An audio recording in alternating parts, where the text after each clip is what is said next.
नमस्कार मित्रांनो, मोहक मराठी कथा या यूट्यूब चॅनलवर आपले मनपूर्वक स्वागत आहे। यात तुम्हाला नवनवीन कथा ऐकायला मिळतील। जर तुम्हाला मी सांगितलेल्या कथा आवडत असतील तर माझ्या कथांना लाईक आणि सबस्क्राईब करा आणि नवनवीन कथांचा आनंद घ्या।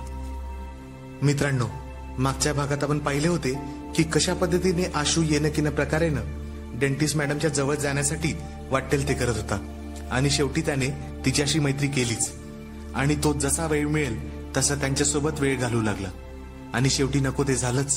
तशा एका प्रसंगावर आता दोघेही आमोरासमोर उभे ठाकले होते आणि तो आता मागे वळू शकत होता, कारण मॅडम बद्दल नको ते विचार त्याच्या मनात घर करून गेले होते।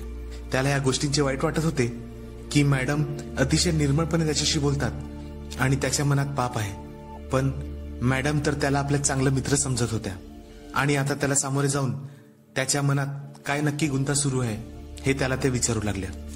नक्की कुठल्या अर्थाने तू माझ्याबद्दल हा विचार करतोस? विचारात गर्क असतानाच मॅडमच्या तोंडून नकळत हे वाक्य बाहेर पडलं, मॅडम मला खरंच माफ करा, मला अजून लाजू नका, खरंच मी मनातून बोलतोय, मला खरंच स्वतःची लाज वाटते। तो चाचपडत बोलला। मॅडम उठून त्याच्या शेजारी जाऊन बसल्या, त्याचा हात आपल्या दोन्ही नाजूक हातात घेतला। एवढं वाईट वाटून घेऊ नकोस, या वयात अशा गोष्टी होतातच। खरं तर मॅडमना त्याच्या खरेपणाचे कौतुक वाटले होते आणि त्याच्या धाडसाचेही, आणि त्याच्या मनातील भावना कळल्याने त्याच्याकडे त्या आकर्षितही होऊ लागल्या होत्या। तू धाडस करून सगळं काही खरं खरं सांगितलंस, माझ्या मित्राची निवड काही चुकली नाही, मला अजिबात राग आला नाही, उलट तुझं कौतुकच वाटलं, तू चूक सुधारण्याची तयारी दाखवलीस, गुड। मॅडमने आपला हात त्याच्या पाठीवर टाकला। खरंच मॅडम, थँक्यू।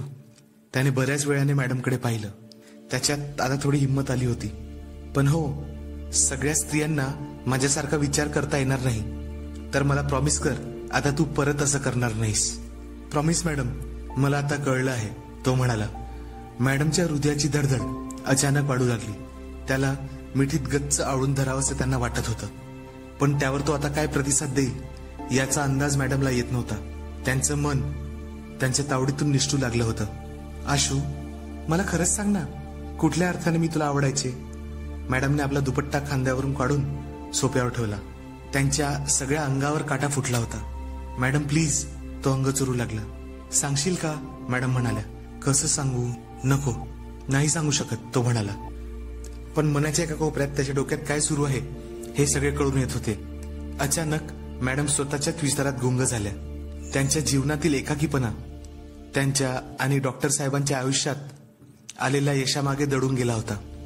पैसा, प्रसिद्धी, सन्मान सगळं सगळं होतं, नव्हतं तर फक्त कुणी त्यांच्यावर निखळ प्रेम करणारं। एकटेपणा काय असतो त्यांना जाणवायला लागलं होतं। फक्त काम आणि फक्त काम, तेवढेच काय त्यांचं आयुष्य झालं होतं। त्याही पुढे जग आहे, भावना आहेत आणि मुख्य म्हणजे काही शारीरिक गरजा आहे, यांची जाणीव आता त्यांना होऊन गेली होती। त्या काही नट्टापट्टा न करता दिसायला एवढ्या सुंदर कशा काय आहे की त्यांच्यापेक्षा तरुण वयातला मुलगा त्यांच्या प्रेमात पडतो, हा त्यांना प्रश्न पडला होता। प्रेम की माझ्याबद्दल निर्माण झालेलं शारीरिक आकर्षण हे त्यांना काही माहित नव्हतं, पण हे जे काही होतं ते त्यांना अतिशय हवंहवंसं वाटत होतं। इतक्या वर्षानंतर पहिल्यांदाच कुणीतरी त्यांना असं काही बोललं होतं जे त्यांच्या विचारांच्या पलीकडे होतं, ज्याचा विचार त्यांनी कधीही स्वप्नातही केला नव्हता। काय करावे त्यांना सुचत नव्हतं। त्यांच्याही शरीरात एक उन्मादाची लहर उसळली होती। पुरुष असो की स्त्री, एक शरीर दुसऱ्या शरीराशी आकर्षित होतच ना, आणि अचानक त्यांनी असा काही पवित्रा घेतला की तो त्यांच्या विचारात कधीच आला नव्हता। ठीक आहे, नको सांगूस, असे म्हणत मॅडमने आपला उजवा हात त्याच्या मानेला धरला आणि त्याचा चेहरा हळुवारपणे आपल्या जवळ ओढत आपले टप्पोरे ओठ त्याच्या ओठावर टेकवले। तो बेभान झाला, त्याचे पूर्ण शरीर थरथरू लागले। मॅडम हळुवारपणे आपल्या नाजूक ओठांनी त्याच्या ओठांचा आस्वाद घेत होता। त्याला काय करावे काय नाही सुचतच नव्हते। असे वाटत होते की त्याचा जीवच निघून जाईल। त्याच्या शरीरातून ज्वाळा निघत होत्या। तो विस्पाडलेल्या डोळ्यांनी फक्त मॅडमकडे पाहत होता। त्याचे शरीर सुन्न झाले होते।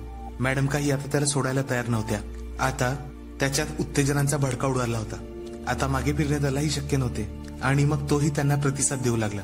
दोघांच्याही हातांची सळसळ आता वाढली होती आणि एकमेकांच्या सर्वांगावर त्यांचे हात फिरू लागले होते आणि काही वेळांनी तर मग दोघांचाही स्वतःवरचा ताबा सुटला होता, एवढा की त्यांच्या शरीरावरच्या कपड्यांचे आता त्यांना ओझे वाटायला लागले होते आणि ते अलगट दोघांनीही दूर करून दिले होते. अगदी मोजक्या तुरळक बंधनात ते दोघेही स्वतःला झाकून होते.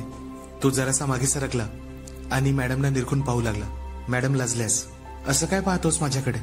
त्यांनी नजर अचानक खाली झुकवली. पाहू द्या ना मॅडम, देव अशी शरीरं नेहमी बनवत नाही. त्याची नजर जरा जास्तच भेदक होत चालली होती. मॅडम आज कैक पटीने मादक दिसत होत्या. त्यांची लांब सडक मान होती, खांदे रुंद होते, दंड भरलेले आणि प्रमाणबद्ध होते, मानेजवळची हाडे उठावदार होती. खाली त्यांची एक एक बरगडी जणू कोरून काढल्यासारखी दिसत होती. त्याखाली खपाटीला गेलेल्या मुलायम गोऱ्या पानपोटावर बेंबीचा खळगा खूपच आकर्षक दिसत होता. काखेजवळ सुरू झालेले वळण रुंदावत कमरेपर्यंत आले होते. ते एखाद्या सुराईसारखे दिसत होते. भारदस्त असल्या तरी एकदम आकारबद्ध दोन्ही मांड्यांमध्ये अगदी 2 बोटा एवढं अंतर लांबून स्पष्ट दिसत होतं. बाहेरील बाजूने फुगीर असलेल्या मांड्या टच्चून भरलेल्या मांसामुळे त्वचेवर एक प्रकारचा सुंदर ताण पडला होता. गुडघ्याजवळ बारीक झालेल्या पायांच्या नडग्याजवळ पुन्हा एक मानसळ वळण घेत पाय घोट्याजवळ येऊन संपत होते. एखाद्या नामवंत मूर्तिकाराच्या आयुष्यातील सर्वात सुंदर निर्मितीच जणू त्या काही वाटत होत्या. बस ना आता, मॅडमच्या मंजूळ लाडीक आवाजाने त्याची तंद्रीभंग पावली. त्याच्या डोळ्याची तृप्ती झाल्यावर दोघेही परत एकमेकांच्या कुशीत शिरले. त्यांना कळलेच नाही की आता काय होत आहे. ते दोघेही पुन्हा एकमेकांमध्ये गुरफटत चालले होते. तेवढ्यात अचानक भानावर येत मॅडमने त्याला आपल्यापासून दूर लोटले. तो गडबडून गेला, पण आता त्याला आपल्यातल्या तहानलेल्या जनावराला काबूत ठेवणं अशक्य होतं. आपण आता काय केलं याचा विचार करून मॅडमना शिसारी आली.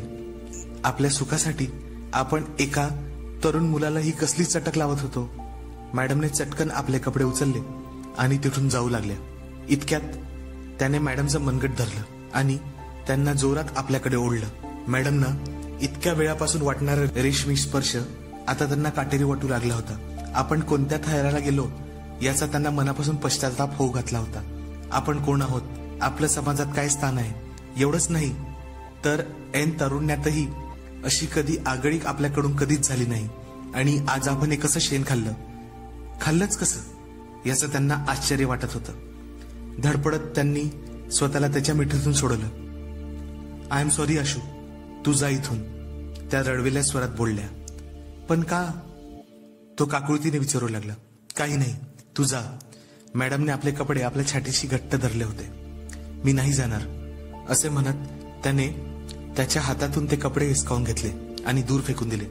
मॅडमसाठी हे अनपेक्षित होतं. त्याने पुन्हा त्यांची दोन्ही मनगटं पकडली आणि त्यांना जवळ ओढलं. त्या शक्य तितके आपला चेहरा त्याच्यापासून दूर ठेवण्याचा प्रयत्न करत होत्या, पण तो जिद्द काही सोडत नव्हता. आता त्यांना ओरडताही येत नव्हतं, कारण त्यांनी स्वतःच त्याला त्या अवस्थेत नेलं होतं. तो तर बिचारा साप मनाने माफी मागत होता आणि तसंही तो मॅडमना काही वेडवाकडं बोलला नव्हता आणि त्याने कधीच त्याच्याशी लगट करण्याचाही प्रयत्न केला नव्हता. पण आता त्याच्यातला राक्षस जागा झाला होता. खरं तर मॅडमनेच त्याला जागा केलं होतं आणि त्याची किंमत त्यांना चुकवावी लागणार होती. एका क्षणार्धासाठी मॅडमचा तोल ढळला आणि अख्खं आयुष्य सांभाळून ठेवलेलं त्यांचं सौंदर्य वासनेच्या तावडीत गेलं होतं. आता तो थांबणार नव्हता आणि कितीही वाटलं तरी मॅडमनाही टोकाचा विरोध करता येणार नव्हता. फक्त इतका वेळ त्या आनंद लुटत होत्या, आता त्यांना सर्व सहन करावं लागणार होतं. स्वभावाने सोंजळ असलेल्या आशूमध्ये अचानक बदल झाला होता. त्याच्या स्वभावावर आता त्याच्या शरीराची भूक वरचढ ठरली होती. त्याला चांगलं प्रेम आणि वासना यातील फरक काही कळणार नव्हता.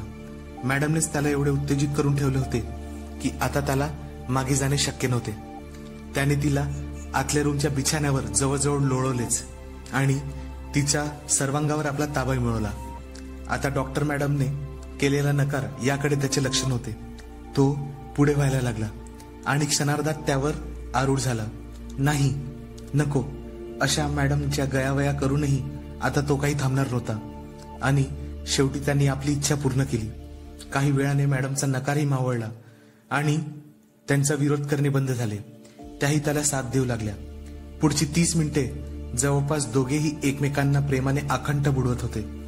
दोघेही प्रेमाच्या सर्वोच्च शिखरावर पोहोचून परत निढाल होऊन गेले होते आणि तसेच एकमेकांवर पडून राहिले होते. मॅडमना हे सुख बऱ्याच दिवसानंतर मिळाले होते. त्यांच्या मनात एक आनंद उठून आला होता आणि तो त्यांच्या चेहऱ्यावर दिसून आला. पण अचानक त्या परत भानावर आल्या आणि दोघेही आता भानावर आले होते. आशू मॅडमकडे पाहत होत्या आणि मॅडम आता आपली नजर चुकवत होत्या.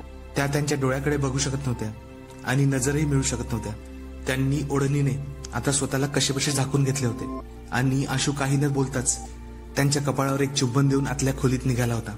त्यालाही वाईट वाटत होते आपण काय केले, पण त्याचा नाईलाज झाला होता. त्याच्या शरीरातली आग त्याच्या मेंदूवर पूर्णपणे स्वार होऊन त्याच्याकडून हे सगळं करून घेत होती. इकडे आतल्या खोलीत मॅडम हुमसून हुमसून रडत होत्या. त्यांच्यातल्या वासनेने त्यांच्या स्वाभिमानाच्या चिंधड्या करून टाकल्या होत्या. एका विशीतल्या तरुणाने एखाद्या वैश्येचा उपभोग घ्यावा तसा त्यांच्या शरीराचा उपभोग घेतला होता. त्यांची ताठपान आता आयुष्यभरासाठी खाली गेली होती. पण या सगळ्यात त्या स्वतःही कुठे ना कुठे जबाबदार होत्या. हे कुणाला कळण्याची तशी शक्यता नव्हती, पण इतरांपेक्षा जेव्हा माणूस स्वतःच्या नजरेतून खाली जातो तेव्हा ते अधिक त्रासदायक असतं. पण हेच वास्तव होतं आणि त्याच वास्तवासोबत त्यांना आता पुढचं आयुष्य काढायचं होतं. त्या तशाच रडत रडत पाठमोऱ्या आशूकडे पाहत होत्या आणि क्षणार्धात तो दिसेनासा झाला. तर मित्रांनो, ही कथा तुम्हाला कशी वाटली हे आम्हाला नक्की सांगा आणि नवनवीन कथाचा आनंद घेण्यासाठी मोहक मराठी कथा या चॅनलला लाईक, शेअर आणि सबस्क्राईब करा. तुम्ही आमच्या कथा आवडल्या असल्यास आम्हाला भेट स्वरूप थँक्यू पाठवू शकता. तर आम्ही लवकरच तुमच्यासाठी नवनवीन कथा घेऊन येत आहोत. तर धन्यवाद.